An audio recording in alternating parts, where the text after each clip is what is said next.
following counties in New Jersey, Sussex, and Warren.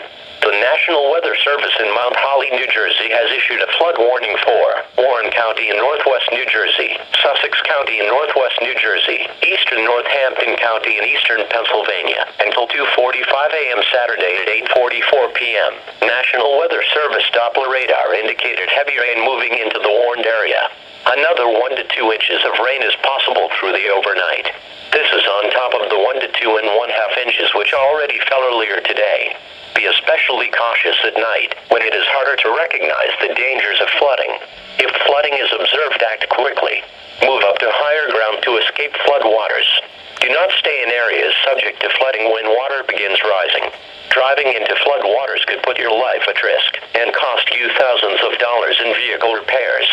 Flood waters may be deeper than you think. Turn around and find an alternate route.